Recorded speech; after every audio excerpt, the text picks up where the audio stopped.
पोटामध्ये त्या लेकराला ठेवलं, त्याला जन्म दिला, त्याला वाढवलं, त्याला घडवलं, त्याला मोठं केलं. किती उपकार झाले. एवढंच नाही, जन्मताच लेकराला डोळा नव्हता. डॉक्टर साहेबांनी सांगितलं, अभिनंदन ताईसाहेब, तुम्हाला गोड असा मुलगा झालेला आहे. तिला आनंद वाटला. आनंद झाल्याच्या नंतर त्या ठिकाणी बघितलं तर त्याला डोळाच नव्हता. डोळा नसल्या कारणानं त्या माऊलीला दुःख झालं. ती म्हटली, डॉक्टर साहेब तुम्ही आमच्यासाठी देव आहात, तुमच्या पाया पडते.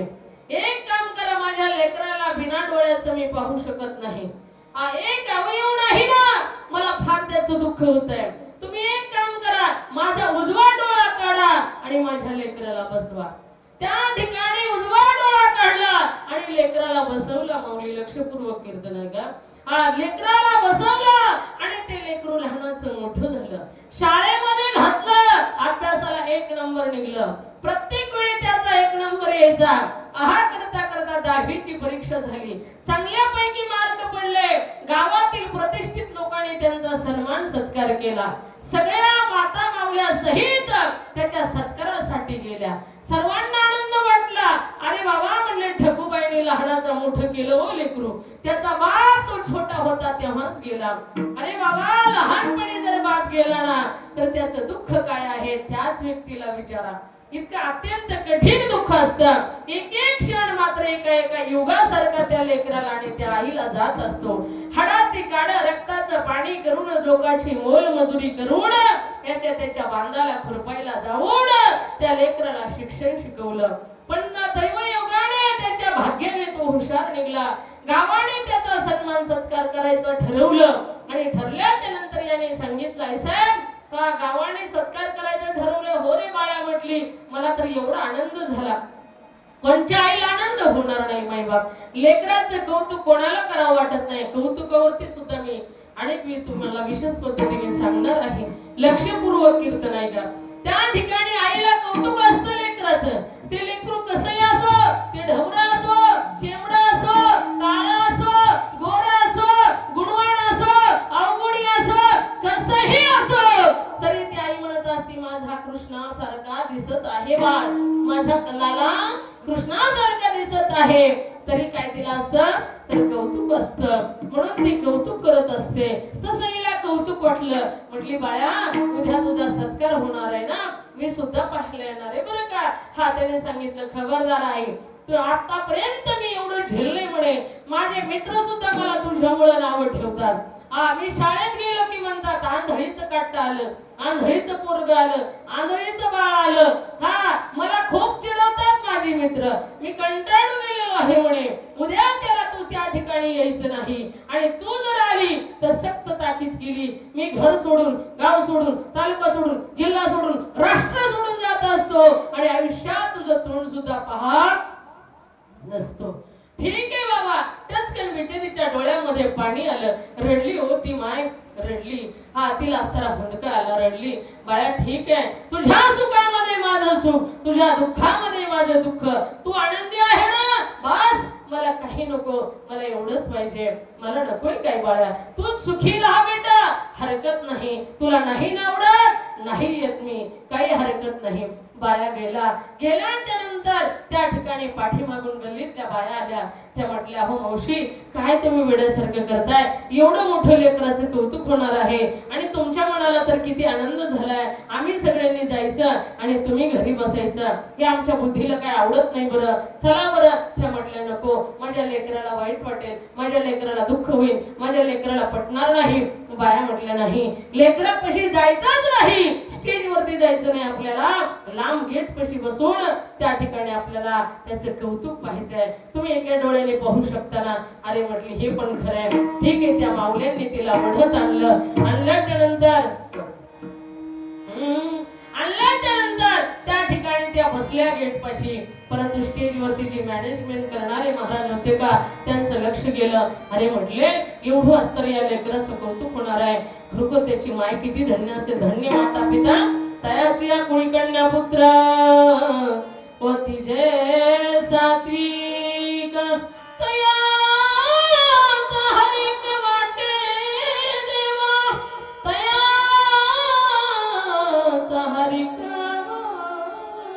ते देवा. आनंद झाला आणि त्या ठिकाणी ते मास्तर लोकांनी खरखर माऊलीला पाहिलं आणि त्यांनी आवाज दिला, माईक वरती पुकारलं. त्यांना वाटलं लेकराचा बी सत्कार व्हावा होणार आहे आणि त्याच्या आईचा सुद्धा सत्कार व्हावा म्हणून पुकारलं. सांगितलं अमक्या अमक्या माईसाहेब यांनी मात्र स्टेजवरती यायचंय, कारण तुम्ही एवढं मुलाला चांगले संस्कार केले. मातांनो, मुलावरती संस्कार चांगले करा. आऊसाहेब जिजाऊने छत्रपती शिवाजी महाराजांवरती संस्कार केले आणि त्या लेकराला सांगितलं की रे धोक्यामध्ये याचं रक्षण झालं पाहिजे. माता माऊल्यांची इज्जत धोक्यामध्ये, त्याचं रक्षण झालं पाहिजे. आई शिवाई तिच्या देवीकडे गेली आणि त्या ठिकाणी प्रार्थना केली. दारू गडबई आता दारू गडबई, दारू गडबई आता दारू गडबई, दारू गडबई, दारू गडबई. शिवाई देवी तू दारू गडबई, शिवाई देवी तू दारू गडबई, शिवाई देवी तू दारू गडबई, शिवाई देवी तू दारू गडबई. कृष्णाई माता तू दारू गडबई, कृष्णाई माता तू दारू गडबई, कृष्णाई माता तू दारू गडबई, कृष्णाई माता तू दारू गडबई.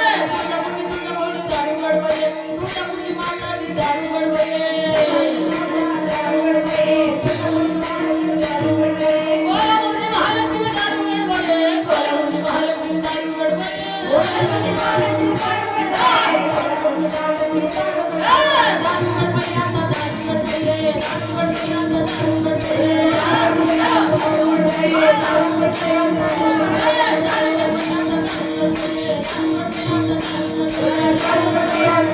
गडबई,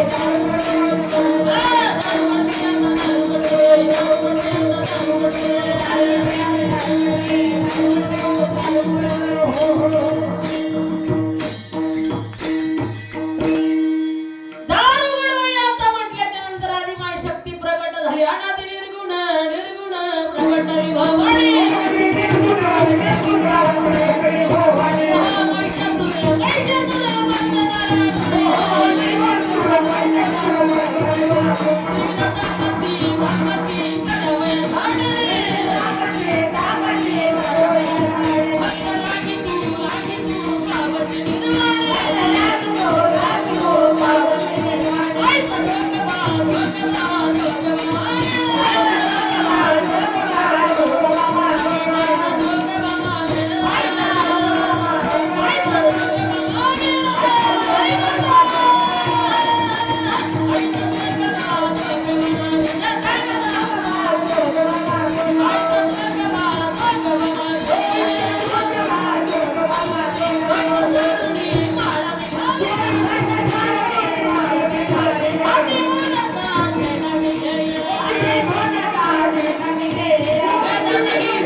त्या ठिकाणी नमस्कार केला आणि सांगितलं, हे माते असा पुत्र दे गुंडा, त्याचा त्रैलोकीला गुझेंडा. या रयतेचं राज्य सुरक्षित करणारा पुत्र दे, दुष्टांचा नाश करणारा पुत्र दे, महिलांचं रक्षण करणारा पुत्र दे, अशी मागणी केली. आणि त्या ठिकाणी माता जगदंबे शिवाईच्या गळ्यातला हार निसटला आणि माता आऊसाहेब जिजाऊंच्या गळ्यामध्ये पडला. आणि त्या ठिकाणी आऊसाहेब जिजाऊंना खरोखर तेव्हापासून असले डोळे झाले तर छत्रपती शिवाजी महाराज त्यांच्या पोटामध्ये वाढू लागले. एक दिवस शहाजी राजांनी प्रश्न केला, कारण प्रश्न असा केला की असले खरोखर तुला काय डोळे होतात ते पुसले. पतीचं कर्तव्य असतं पत्नीची इच्छा पूर्ण करणं महिमा. कारण राजा दशरथाने सुद्धा डोळे विचारलेले होते. कारण कैकेयीने सांगितलं, ज्येष्ठासी धाडावी दुरी दिगंतरा, नयन समाचार त्याचा महा, निंदितील जण मज वाटे सुख, ऐकताची दुःख राया झाले. कैकेयीला डोळे झाले होते हे आणि सुमित्रेला डोळे झाले होते. वडिलांची सेवा हरणीची माता कौशल्याला विचारलं, तुला काय डोळे होत आहे? सांगितलं, आणि धनुष्य मारणारा बना लंका विभीषण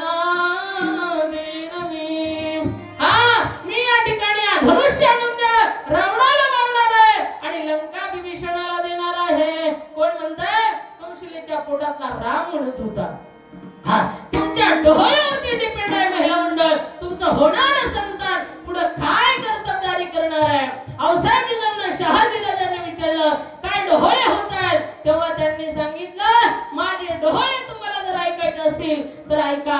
मला असं वाटतं की त्या ठिकाणी तुमच्या अंगातला जिरे टोप काढावं आणि माझ्या डोक्यामध्ये घालावं. तुमच्या अंगातलं चिलखड काढावं माझ्या अंगामध्ये घालावं. तुम्ही ज्या घोड्यावरती असताना फिरता त्या घोड्याला टाच द्यावी वाटती आणि त्या ठिकाणी चमचमाती तलवार हातामध्ये घ्यावी अशी वाटती. आणि जे असणारे महिला मंडळ या ठिकाणी जी माझ्या महिलांची इज्जत धोक्यामध्ये आहे ना त्याच्यासाठी असणारी त्याची मान खरोखर धडा वेगळी करावीशी वाटती. धडा वेगळी करावीशी वाटती. म्हटलं तर टाळ्या वाजवायचा. मीटर आलं तर पाकिटातून पैसे देईल एवढं तरी कळलं पाहिजे आपल्याला. आऊसाहेब निजामने युद्ध केलं. झाशीच्या राणीने युद्ध केलं. आपल्याला टाळी वाजवलेली वाजवता कळली वाजवायला आली तरी फार झालं. म्हणून तो वर्म कळला पाहिजे. चुकले वर्म फेरा पडे. आता सांगायला भरपूर आहे बघा. एक दृष्टांत सांगितलं की त्याच्या पोटात ती त्याच्या पोटात ती त्याच्या पोटात ती असे दृष्टांत निर्माण होतात. ठीक आहे मला सांगायचं इथं की संस्कार झाले पाहिजे. ईर्षी खरी किरटा परी लहरी भगवा ध्वजा उगवलता